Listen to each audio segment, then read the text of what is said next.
Hey folks, I'm Walter. You know, a question you guys ask me a lot is, why do I even need travel insurance? I mean, it must be expensive, so that's just wasted money. Travel insurance is actually rather cheap, and I'll show you that in just a minute. But first, as I record this, we have a real-life example of why travel insurance is so important. A guest on a Carnival ship who has a history of asthma developed pneumonia during the cruise. The ship's medical team treated her to the point where they said she needs to go to a hospital. So the decision was made in Montego Bay, Jamaica at a port stop to transfer her off the ship and send her to a hospital. The ship did not wait. The cruise continued on, so she was left in Montego Bay, Jamaica to be treated in the hospital. The doctors in Montego Bay determined that she needs to stay there for 12 to 20 days for her oxygen levels to come back up. Her husband said to medically evacuate her from Jamaica so she could be treated in the United States, $40,000. And you guessed it, she has absolutely no travel insurance. So what does that mean for her and her husband? Well, that means all of their medical expenses and any costs associated with getting back to the United States is on them. They very well may have health insurance in the United States, but very often that doesn't help you once you leave the country. Most US-based insurance policies do not cover you once you leave the United States. So travel insurance is there to protect you and fill that gap between whatever health insurance you might have and what you would need on a cruise. So you don't get travel insurance because you're expecting something to happen, you get it for the unexpected. This poor couple did not intend to get off the ship in Montego Bay and stay there for 20 days and get medical attention for pneumonia. So how much is travel insurance, that might have helped this couple? I'm going to give you a real example. We are sailing on the Royal Caribbean Symphony of the Seas in December 2022. Now, the factors that go into the travel insurance costs include your age, the itinerary. For example, us being based in the United States, traveling to the Caribbean is probably going to be cheaper insurance than if we go to the Mediterranean, because the flights back, for example, would be much more expensive.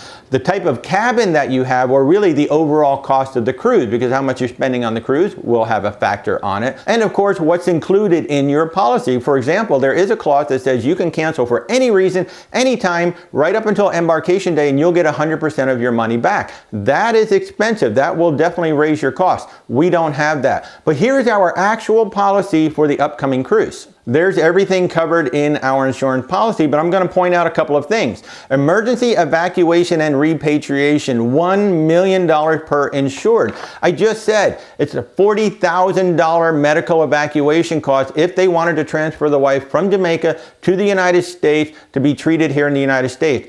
That is part of that $1 million insurance. We would have been able to very easily fly either one of us back to the United States to get treated here if we wanted to, using that part of the policy. Travel medical assistance. So there's somebody at the insurance company we can call to help us with all of the travel arrangements. Now, very often there is a liaison at the cruise line, and they may help with some of those connections with the travel, but here we have somebody at the insurance company working for us to help us get home. Travel medical expense, $50,000 per insured. So that ambulance, the medical treatment, whatever was done in Montego Bay, that would be covered by that $50,000 per insured. Trip interruption and return transportation.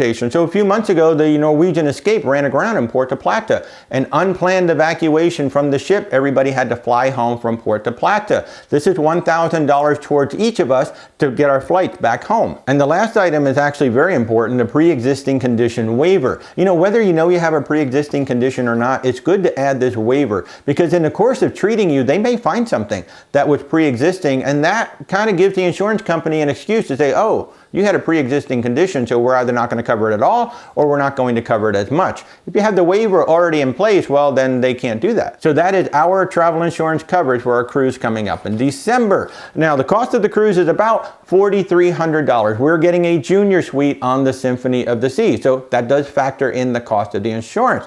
And the cost for all of this coverage for us for a 1-week cruise in the Caribbean is $156.42, or just under 4% of the entire cruise cost.